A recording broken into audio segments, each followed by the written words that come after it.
live para rebater um problema que sempre ocorre no Natal. Você fala Feliz Natal, já sempre tem alguém para falar, mas quem disse que Cristo nasceu no dia 25 de dezembro? Sempre tem alguém para falar isso. O pior é aqueles caras que são tão politicamente corretos que eles nem querem mais falar Feliz Natal. Eles falam Happy Holidays, não pode mais falar Merry Christmas. Chegou ao ponto absurdo, por exemplo, de, na Alemanha, eles tirarem enfeites de Natal para não ofender os muçulmanos. Pode um negócio desse? O cara já não devia nem estar na Europa. Ainda vem para a Europa, ainda comete atentado, ainda dá em cima das alemãezinhas, e aí tem que tirar o enfeite de Natal para não ofender o sujeito, cara. Ai, não pode falar Feliz Natal, senão vai ofender o ateu. Cara, se chegar um judeu para mim e falar Feliz Hanukkah, eu vou agradecer. O cara tá me desejando algo bom. Tem até aquela musiquinha que tem um rabino e um monsenhor católico que cantam uma música de Natal juntos, misturado com música judaica, né? Eu vou cantar um pedacinho. Noche feliz, noche de amor, él es Moishe y él es Goy, juntos estamos unidos los dos, un rabino y un monseñor, compartiendo alegrías, trazendo así bendición. É na Argentina, né? Então eu desejo aí um Feliz Natal, como deve ser, e vamos explicar por que Cristo realmente nasceu no dia 25 de dezembro, naquela noite, na cidade de Belém. Sempre tem alguém para falar que, na verdade, aquilo era um festival pagão do solstício de inverno que os cristãos copiaram. Não. Realmente existe um solstício de inverno que cai, astronomicamente falando, no dia 22 de dezembro. Então, é natural que muitos povos e muitas tradições pagãs tenham a celebração dos seus deuses solares próximo dessa data. Mas ela não coincide com o 25 de dezembro. A festa pagã de solstício mais popular que tinha naquela época e naquela região era do Império Romano, a Saturnália. A Saturnália era festejada do dia 17 ao dia 23 de dezembro, não tinha nada a ver com o dia 25. Então, por que dia 25? Porque realmente Cristo nasceu nessa data. Você imagina os apóstolos, os evangelistas, Virgem Maria, todos sabiam exatamente a data em que Cristo tinha nascido, e assim fundou-se a tradição da igreja. Santo Hipólito escreveu sobre isso. Ele escreveu textos históricos falando sobre os governadores da época, os políticos romanos, e ele escreve que Cristo nasceu no dia 25 de dezembro, e ele foi um grande historiador nessa época. São Teléforo instituiu a Missa do Galo também em 25 de dezembro. Isso nós estamos falando no século II. São Teléforo ele foi papa ali no 120 e pouco, 130 e pouco. Então, naquela época já se celebrava o Natal de Nosso Senhor Jesus Cristo no dia 25 de dezembro. Para depois chegar um iluministazinho hoje e falar que é mentira. Sendo que isso tudo está muito bem documentado. Agora, estudando-se a própria Bíblia, não precisamos nem ir para a tradição da igreja, estudando a Bíblia nós vemos isso. Pelo seguinte, se nós pegarmos o Evangelho de Lucas, capítulo 1, nós vamos ver a família de São João Batista, que foi o grande arauto da chegada de Cristo. São João Batista era filho de Zacarias e Isabel. Zacarias serviu no templo como sacerdote. Existiam 24 classes sacerdotais no judaísmo. E Zacarias, pai de São João Batista, servia na classe Abias. Quando, então, ele teria servido? Nós temos que estudar, então, a ordem das classes sacerdotais ao longo dos calendários judaicos.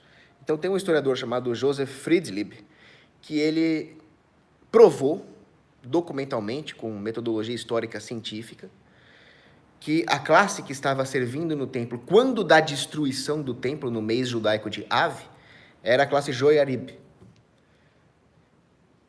E isso se deu no mês Av, quando o templo foi destruído. Fazendo as contas, pela ordem, nós sabemos, então, a data em que Zacarias deixou de servir no templo, e logo depois que ele cumpriu o seu serviço no templo, a sua esposa Isabel, Santa Isabel, concebeu de São João Batista. Isso tudo, se você fizer as contas, coincide com a natividade de São João Batista, que é no dia 24 de junho. ele era 6 meses mais velho que Cristo. Isso vai cair exatamente no dia 24 e 25 de dezembro. Faz todo sentido. Também coincide os 9 meses de gestação, se você for pensar, com a data mais provável e historicamente comprovada da encarnação de Cristo, da anunciação e encarnação de Cristo. Isso se dá no dia 25 de março, que também coincide com a data da paixão e crucificação, que é no mês judaico de Nisan, 14 de Nisan. Vejam, as datas de encarnação e crucificação de Cristo coincidem. Tudo isso está em perfeita consonância com a tradição judaica e com a mentalidade medieval, porque o homem perfeito seria aquele que seria concebido e partiria para a eternidade no mesmo dia. Isso tudo aconteceu no dia 25 de março, 9 meses antes do 25 de dezembro, que é o tempo de gravidez.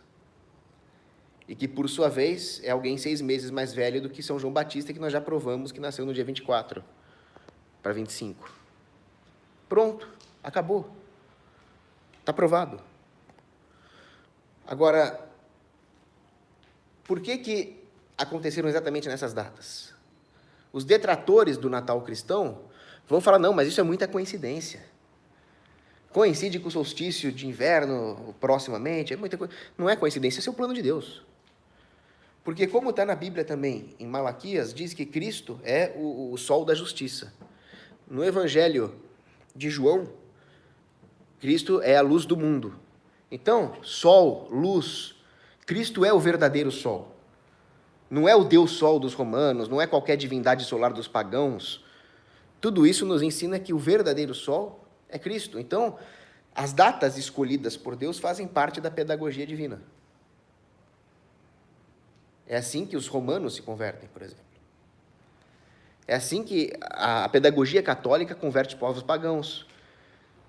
Nós não destruímos a cultura local. O cristianismo tem essa característica, ele enriquece a cultura local e usa elementos da cultura local, inclusive elementos pagãos, para reforçar a verdadeira fé. Então, por exemplo, quando São Patrick, na Irlanda, vai evangelizar os celtas, ele usa uma cruz com um círculo dentro da cruz, justamente para poder dialogar com os celtas que tinham uma cosmovisão cíclica.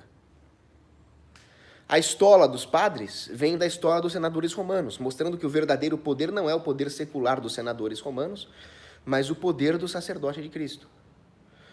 O panteão romano não foi destruído. O panteão romano foi transformado numa basílica de Nossa Senhora dos Mártires. Então, o cristianismo não destrói, como o islamismo faz. Você lembra dos talibã que deram um tiro de canhão nas estátuas budistas, que era um patrimônio histórico da humanidade? Isso é coisa de Islã. O cristianismo preserva. Mas, muitas vezes, isso é usado contra nós por sofistas, por detratores do cristianismo, sendo que eles não conhecem a história. Eles falam que o Natal, na verdade, é uma corruptela de uma festividade do nascimento solar, quando uma festividade de nascimento solar só foi instituída no século III pelo imperador Aureliano para tentar se capitalizar politicamente, e não fez sucesso, porque o que faz sucesso são as festas espontâneas do povo, a Saturnália. Uma festa feita por um político, uma espécie de lei Rouanet da época romana, não deu certo, obviamente. E depois veio Juliano o Apóstata, isso lá para o ano 360 e pouco. Juliano, como diz o nome dele, o epíteto dele, ele era um apóstata. Ele não gostava do cristianismo. Então, ele tentou criar um feriado pagão para substituir a comemoração da natividade, do Natal de Nosso Senhor. Então, é o contrário do que dizem. Não é o cristianismo que corrompeu as festividades pagãs. Foi essa festividade pagã instituída pelo imperador Juliano que foi uma tentativa de corromper o cristianismo. Não deu certo, obviamente. Ainda bem. Mas só para nós termos essa noção histórica do que realmente aconteceu. Não faz o menor sentido, portanto, dizer que Jesus não nasceu no dia 25. Aqueles que alegam essa teoria da conspiração totalmente furada vão ter que provar, vão ter que refutar esse vídeo vão ter que refutar cada coisa que eu falei aqui e não vão conseguir.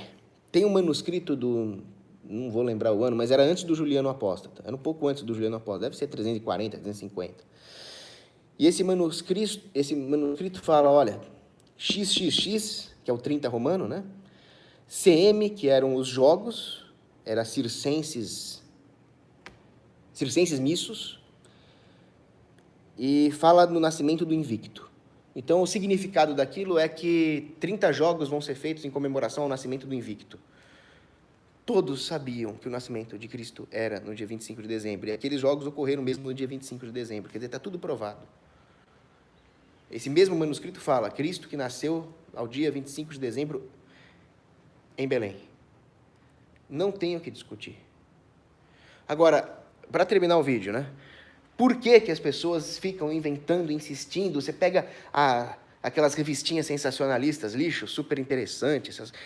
Cristo não nasceu no dia 25 de dezembro, ele nasceu no ano menos 40, a partir do cruzamento de um alienígena. Quer dizer, é super interessante, sempre sai para esse lado, né? Mas qual é a razão política que está por trás disso? A razão política é a mesma. Eu faço um paralelo aqui, é uma teoria minha, é um paralelo que eu faço com a expulsão dos jesuítas do Brasil. Os jesuítas, quando chegaram no Brasil, ao contrário do que a sua professorinha do MEC vai te ensinar, eles não chegaram forçando os índios a se converter. Ninguém força a conversão e todo mundo sabe disso. Eles vieram educar os índios. A catequese fazia parte de um projeto educacional muito mais amplo. Isso não é nenhum site cristão, isso são historiadores sérios, Azevedo, né? Teixeira Soares. Eles explicam esse projeto educacional dos jesuítas, que, numa primeira fase, adaptava-se à cultura local dos índios, vivia junto com eles, vivia ali no meio do mato, e depois trazia os índios para a cultura europeia de uma forma pacífica, harmônica. Inclusive, eles davam viagens de estudo na Europa para os índios que se destacavam academicamente. Era isso que os jesuítas faziam. E eles protegiam os índios de possíveis abusos de senhores de engenho, proteger os índios da escravidão. Mas com as reformas iluministas, Marquês de Pombal, eles negaram o projeto jesuíta e acabaram expulsando os jesuítas, porque o projeto jesuíta era o seguinte: eles valiam-se de toda a produção técnica nas fazendas, as tecnologias que surgiram, para criar prosperidade material, a partir da qual poderíamos nos dar ao luxo de elevar os índios à condição de homem cristão. Então, era um projeto cristianizador. O iluminismo era laicista, anticristão. Resultou na tragédia que nós temos hoje, e eles queriam criar um novo homem iluminista, mas uma espécie de protótipo do novo homem comunista, né? Que o iluminismo é o precursor do comunismo, das ideologias totalitárias vermelhas, esse lixo todo. Para isso, eles tinham que destruir o projeto do homem cristão. E é por isso que eles expulsaram os jesuítas. Eles queriam inverter a situação. Não mais uma sociedade voltada para a formação do homem cristão, mas um homem novo, moldado politicamente, voltado para uma sociedade artificial centralizada politicamente. Então, a mesma ideia de impedir a formação de um homem cristão, que resultou na expulsão dos jesuítas, é a lógica daqueles que tentam destruir, como iconoclastas que são, a ideia da comemoração do Natal e de outras comemorações religiosas também, porque Cristo realmente nasceu no dia 25. Isso não foi uma invenção da igreja, isso não foi uma tentativa de destruir a cultura pagã. Isso, como eu expliquei, está tudo muito bem documentado. E mesmo que fosse, mesmo que tivesse não tem, como eu já expliquei, mas mesmo que tivesse um componente pagão, como muitas tradições da igreja têm, qual é o problema disso? A árvore de Natal, por exemplo, ela tem uma origem pagã. Qual é o problema disso? Isso mostra o triunfo de Cristo. Qual a origem da árvore de Natal? Tinha ali o carvalho de Thor, onde os pagãos sacrificavam crianças. Então, São Bonifácio, quando foi evangelizar a Germânia, falou: parem com isso. Eu vou destruir esse carvalho, eu vou colocar esse carvalho abaixo, e Thor nenhum vai me impedir, porque a cruz é mais forte que o martelo do Thor. E ele conseguiu. Ele impediu o sacrifício de uma criança, salvou a vida dela, destruiu a árvore. E aí ele pegou uma pequena árvore e falou que essa árvore agora seja a celebração da paz de Cristo. Cristo que é muito mais justo do que Baldur, muito mais poderoso que Odin, muito mais amável que Freia. E assim surge a árvore de Natal. Herança de uma tradição pagã, sem dúvida, mas é claro, a verdade de Deus está espalhada pelo mundo. Mas o cristianismo é a verdade. Não há nenhum ter elementos pagãos.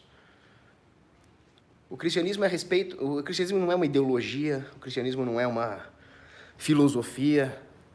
O cristianismo é um encontro com Cristo. Isso pode se dar de várias formas, inclusive com elementos pagãos, não tem problema nenhum. Então é isso. Feliz Natal e um grande abraço.